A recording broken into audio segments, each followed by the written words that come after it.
If heaven exists, does it have structure? Does the eternal realm possess architecture, geometry, design? And if so, why would Scripture describe gates in such vivid detail?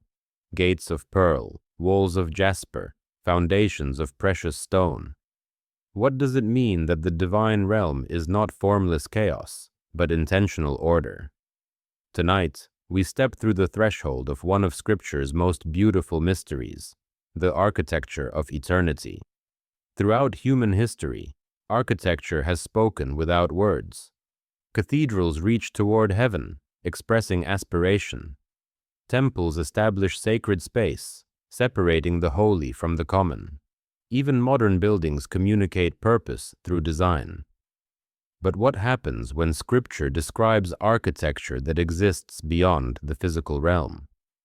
When the Bible presents heaven not as abstract concept, but as place with structure, dimension, and entrance. This isn't theology for theologians. This is imagery given to help finite minds grasp infinite reality. And the detail matters. Because what Scripture describes about heaven's gates reveals something profound about access, belonging, and the nature of divine order itself. Scripture speaks of gates more often than we realize. In Genesis, Jacob encounters God in a dream and awakens declaring, "This is none other than the house of God, and this is the gate of heaven." A threshold, a point of access between earth and the divine. The Psalms sing of gates repeatedly. "Lift up your heads, O you gates, and be lifted up, you everlasting doors, that the King of glory may come in." Gates that respond to divine presence. Gates that open to majesty. Gates that symbolize not mere physical barriers, but spiritual access. In the prophetic visions of Ezekiel, the temple gates are described with meticulous precision. Their measurements, their orientation, which gates remain closed and which stand open. These aren't arbitrary details. They establish that heaven operates by order, not randomness, by design, not accident. And in Revelation, John sees the culmination of all these images, a city descending from heaven, and its gates shine like pearls, 12 gates bearing the names of the 12 tribes, never shut by day, and no night exists there to require closing. Gates signify more than entrances. They represent authority, transition, the movement from one reality into another. The Apostle John describes his vision with the precision of a man struggling to articulate what human language was never designed to express. He sees a door standing open in heaven, not metaphorical, not symbolic in the vague sense we often use the word, a door, an entrance, an invitation to witness what lies beyond the veil. "Come up here," the voice calls, "and I will show you what must take place after this." John passes through, and what follows is a description of the throne room, the elders, the living creatures, the sea of glass like crystal, structure, order, intentional design throughout. Later in Revelation, John sees the holy city, New Jerusalem, descending, and here the architecture becomes specific. The city is 4 square, its length, width, and height are equal, 12,000 furlongs in each direction, perfect symmetry. The wall is jasper. The city itself is pure gold, like clear glass. Each of the 12 foundations is adorned with a different precious stone: jasper, sapphire, chalcedony, emerald, sardonyx, sardius, chrysolite, beryl, topaz, chrysoprase, jacinth, amethyst. And the 12 gates are 12 pearls, each gate formed from a single pearl. Why such detail? Why measurements and materials? Why geometry and precision in describing a realm beyond the physical? Gold in Scripture represents purity, divinity, that which survives refining fire. The gold of New Jerusalem is described as transparent, suggesting absolute purity. No impurity, no opacity. Light passes through it unhindered, Pearls are formed through suffering. An irritant enters the oyster, and layer by layer, the creature coats the wound with nacre until something beautiful emerges. That each gate is a single pearl suggests that access to the eternal is through suffering transformed into beauty. The wounds of mortality becoming the entrance to immortality.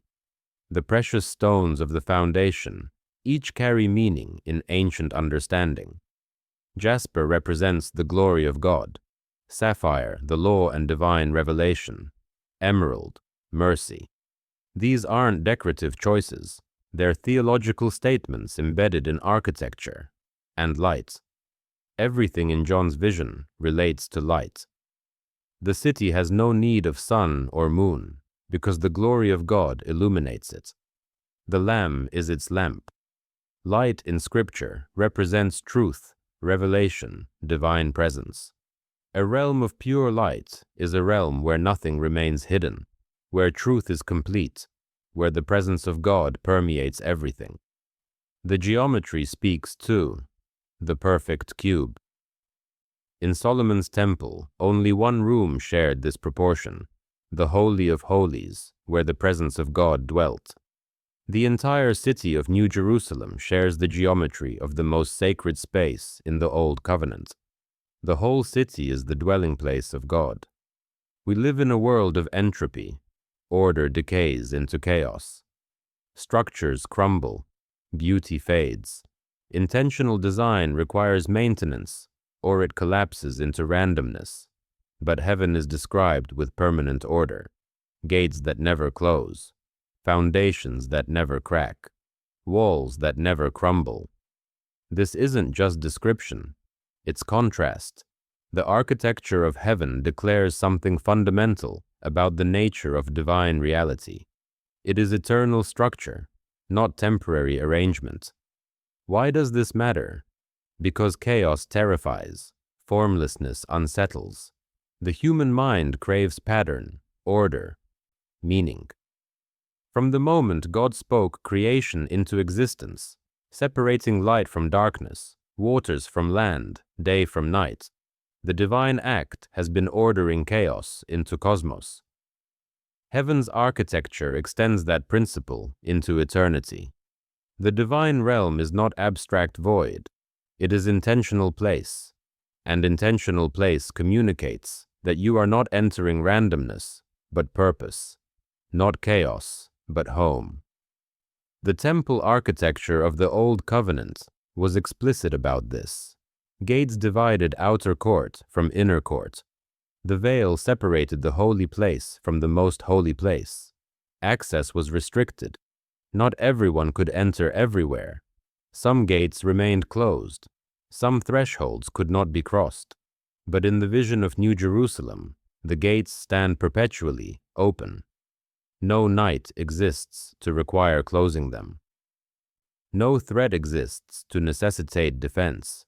Yet gates still exist. Why? Because gates represent more than barriers. They represent transition, the movement from one state to another, the passage from mortality to immortality, from corruption to incorruption, from the world of shadows to the realm of substance. To pass through a gate is to acknowledge transition, to recognize that you are entering something different from what you leave behind. The gate itself declares. Beyond this threshold, reality operates differently. In ancient cities, gates also represented judgment. Elders sat in the gates. Legal matters were decided there. To pass through was to submit to the authority governing what lay beyond. Heaven's gates carry this meaning too. They stand open, not because entry is automatic, but because the invitation is genuine. Yet they remain gates, thresholds, points of transition that recognize not everyone who approaches will enter.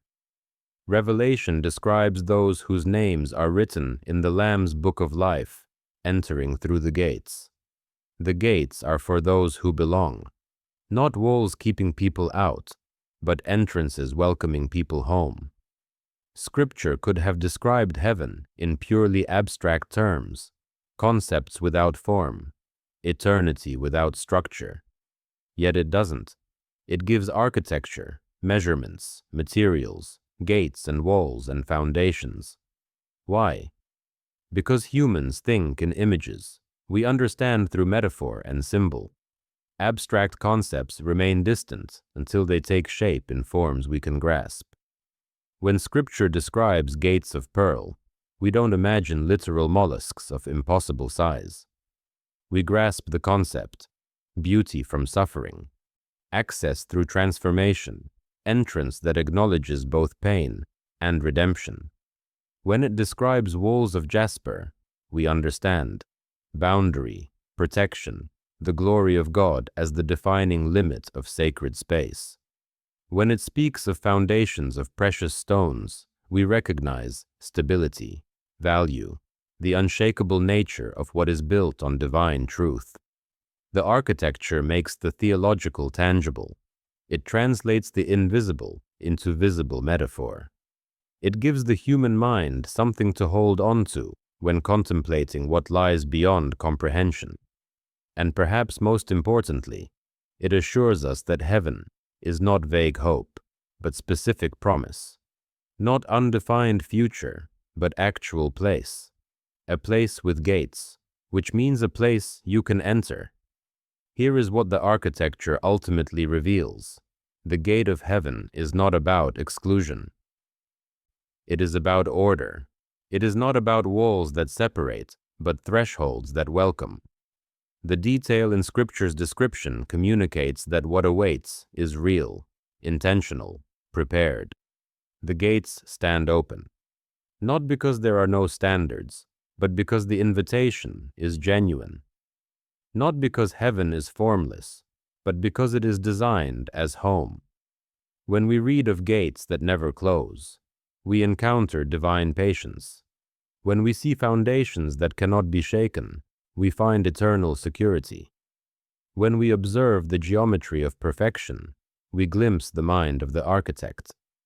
The gate of heaven is not primarily about who is kept out. It is about who is welcomed in. And the architecture declares this: you are not entering chaos. You are entering purpose. You are not wandering into void. You are coming home to order, to beauty, to the place prepared.